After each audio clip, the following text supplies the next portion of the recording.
So it's been quite a while since I've ridden a hardtail on trails. So I was pretty eager to get onto this thing. So this is my friend Dave's bike, Polygon Entiat Plus TR8. So 2018, I believe. Comes with a 120 Revelation, jacked up to 140 with a debonair spring in it, which is Mickey Mouse. Feels really, really good. I've got that rebound. I think it's like one click from full fast, and it feels really, really good. No idea of the pressure. Left it as it came. 17 psi in the rear tyre, 16 in the front. High roller 2, DHF. They feel cool. A little bit sketchy. The big tyres, I can't really get. I can't get my head around the feel of the big tyre. I kind of can. I can ride them well, but I don't like that big rolling boo boo boo, and it's a lot of tyre to get through a little gap as well. So relative to what I'm used to. SLX brakes were good. Grips are okay. I think they're a little bit too fat. They're these zero force grips, quite fat. Trans-X works. It's 125, so longer dropper would be cool, so I could climb a little bit better. It does climb really well. So coming up this hill here, no worries. Climbed a pretty steep fire road before. The bike's definitely too short for me, way too short. 406 reach is not enough, nowhere near enough. But still climb well on it, so no worries there.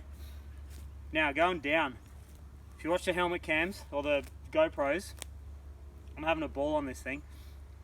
Send it in. The first lap I did, I felt a little bit sketchy. I wasn't moving the bike well. I was in the middle of the bike and I wasn't moving the bike well. Moving my weight back really opened up the ability to steer it and flick it around and be more aggressive with it and have it in awkward spots a little bit more comfortably, so I could get out of tight situations more comfortably. Ride aggressive. It feels wicked. It's just like your dirt jumper's big brother. It's your dirt jumper's big burly bully of a brother, and this thing was killer. 170 cranks.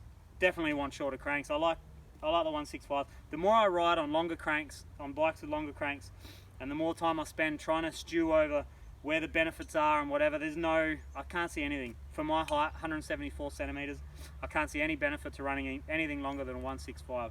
Maybe a little bias because it's what I always run, but there's a reason I always run it. There's a reason I'm always going back to 165s after, buy a new bike, whatever. Anyway, babbling on.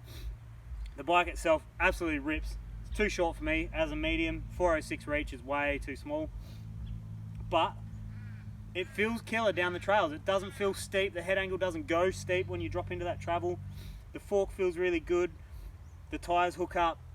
When you're going through chattery rough stuff, not that there's too much of it out here, but ploughing through chattery rough stuff, as long as your weight is completely on those pedals and you're not kind of biasing weight towards the front at all, you can really control the bike through. You can let it hover and and use your legs as suspension.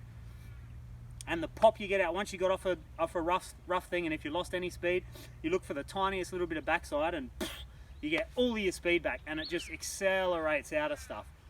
These tyres roll fast. They're the 60A or dual compound, so it's a 70A carcass, 60A. All of the grippy spots, all of the the side knobs, the top knobs are all 60A as far as I know. It was cool. I like it. I like this a lot. I definitely want to try more hardtails now. So, as we all know, Connor Fearon absolutely killed it on a hardtail at the Fox Creek Enduro, first round of the state series here in SA. And a lot of people were kind of scratching their heads, how do you go so fast on a hardtail? Now,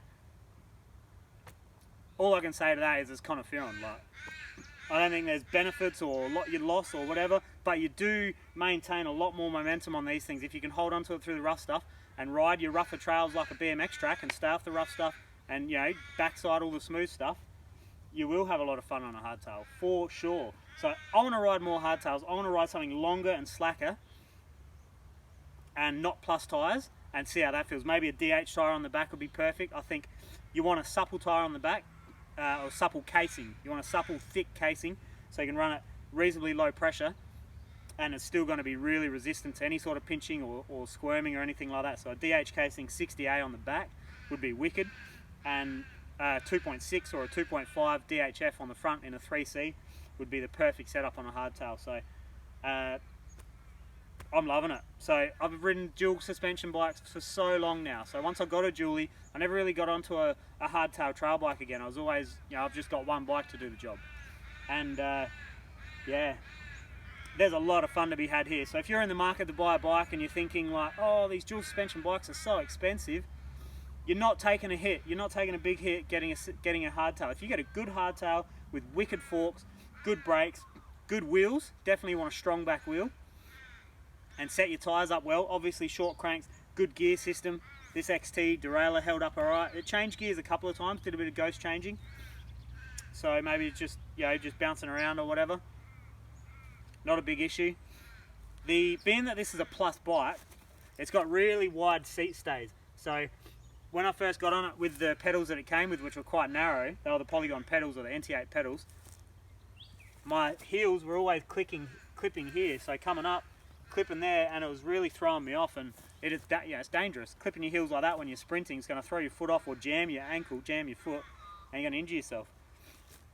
So I don't like that. I don't like the idea of a plus, I guess it's just a plus bike. But once I put these pedals on with pedal spaces in there, and I've sat my feet a little bit outboard, I never had an issue. I didn't clip them once, so that thought disappeared in my head once I started riding it.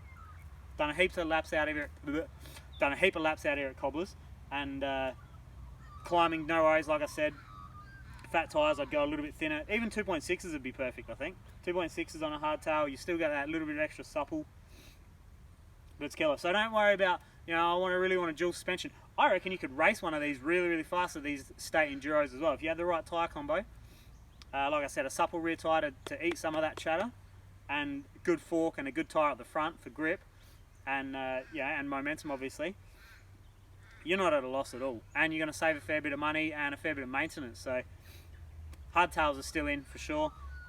Thanks very much, Dave, for letting me borrow this. Polygon, done well.